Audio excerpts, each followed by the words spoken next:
What's going on, guys? Nick Foy here with another tutorial video on websites and blogging. Today we're talking about website speed, and I'm going to show you a tool today called gtmetrics.com. So if you want to go there, that's a speed checking tool that allows you to analyze your website's speed and you can make it faster. It's going to show you what's slowing down your website and you can try to make some different improvements. Before we run a test on one of my websites, I have not actually run the test in a long time. I did a bunch of speed optimization several months ago, and now I'm going to run the test again just to kind of do a maintenance check, see how things are going.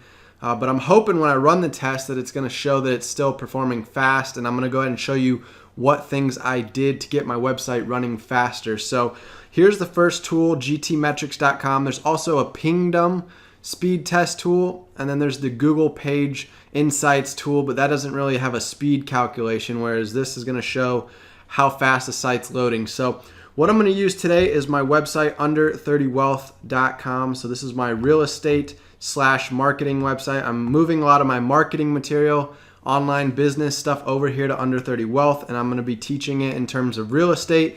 So how real estate investors can start a website, generate leads online that can turn into rental property deals, house flipping deals. So this is mostly about real estate investing. You can find a bunch of cool resources. That's one way to earn passive income, as well as running like an e-commerce website, which is what I do in the golf space as well. So I've got another website that just makes sales online on a website.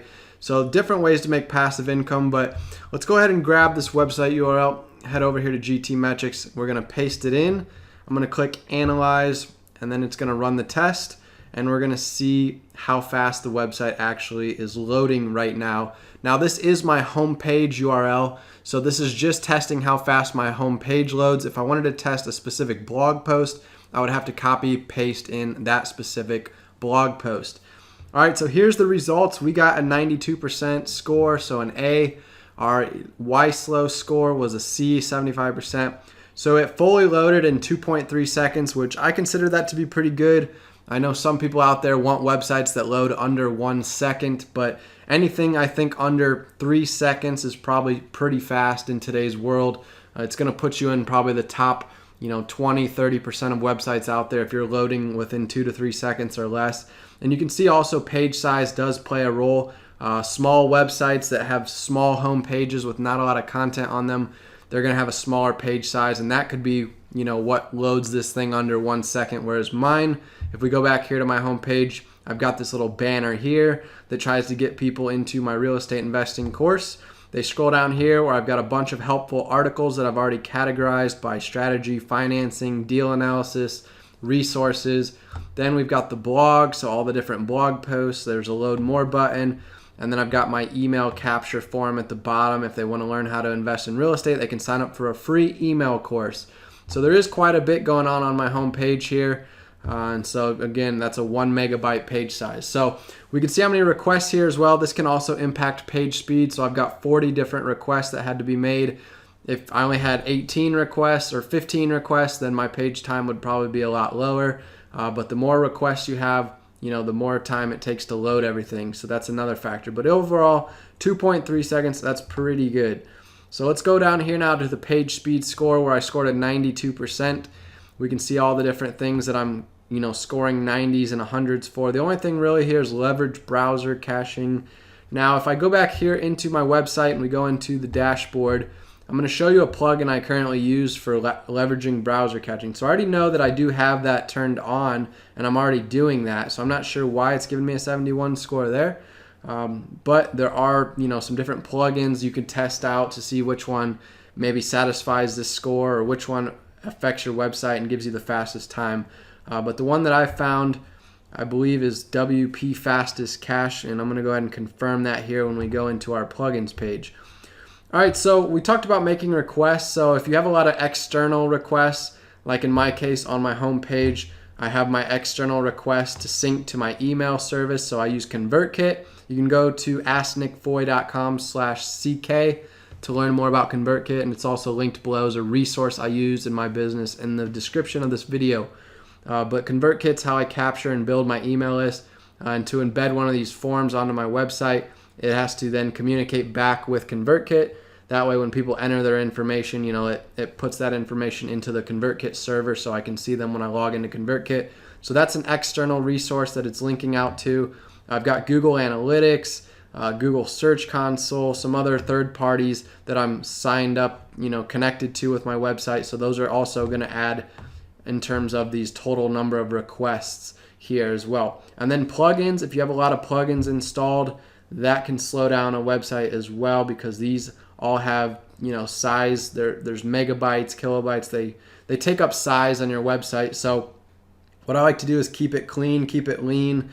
So right now I've got 22 active plugins that I deem necessary to run my website. I can go through some of these for you real quick. I'm probably going to make the next video on what plugins I'm currently using, so you can check back tomorrow for that next video on analyzing all my different plugins here. But basically if we scroll down here to find the caching one, I'm using WP Fastest Cache.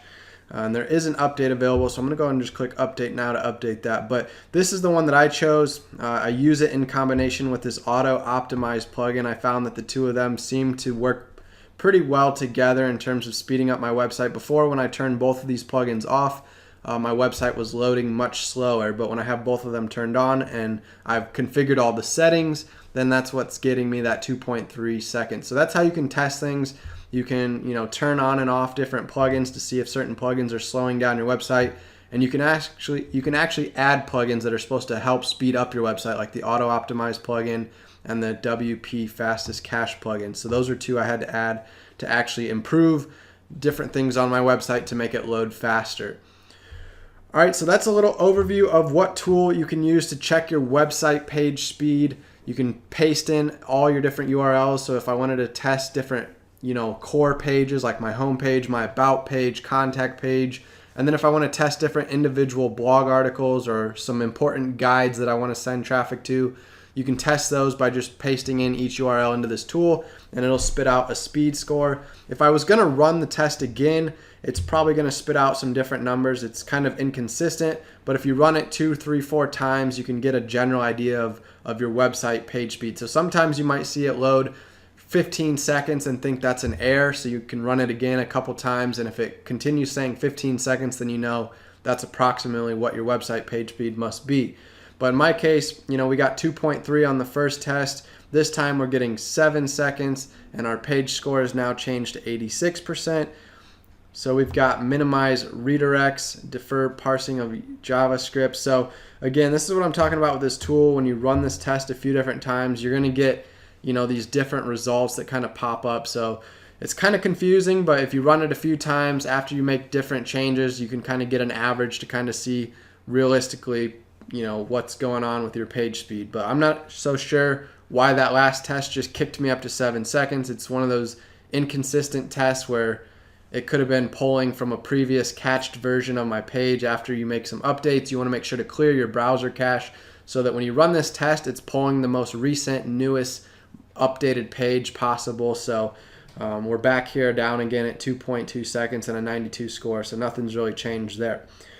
All right, so that's just an overview of this tool and how you can check your website page speed. I also gave you a couple tips on how to speed your website up, minimize the number of requests it's making, so maybe limiting some external resources you connect to your website so it doesn't have to communicate out to those. Reduce your page size. Don't have a whole bunch of stuff on your page. My home page is one of my biggest pages because it's got all my most important resources I want people to find.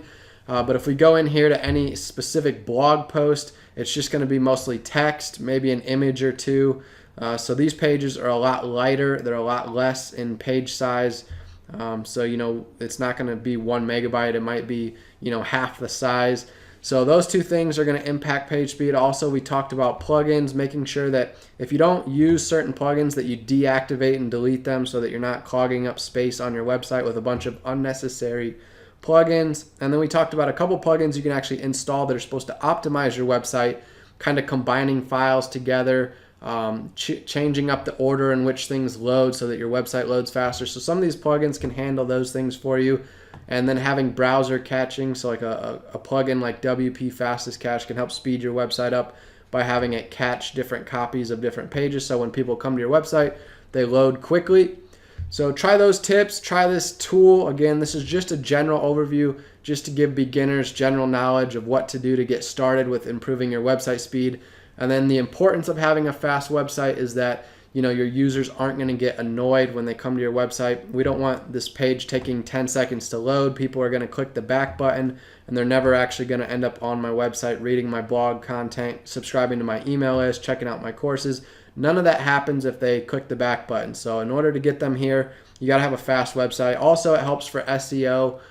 Google likes good user experience, so having a slow website is going to hurt you in that department of SEO, as it's going to give you a negative score for user experience. So having a website that's faster than 50% of websites out there should give you a good chance of doing well with SEO. If you have one of the slow websites, you're in the bottom 20% of slowest websites on the internet. That could negatively impact you. So that's another reason why you want to tune up your website, trying these different tools to see how to speed your website up and get it performing better. So ideally, if you can get this down to 2-3 seconds for page load speeds, that's pretty good.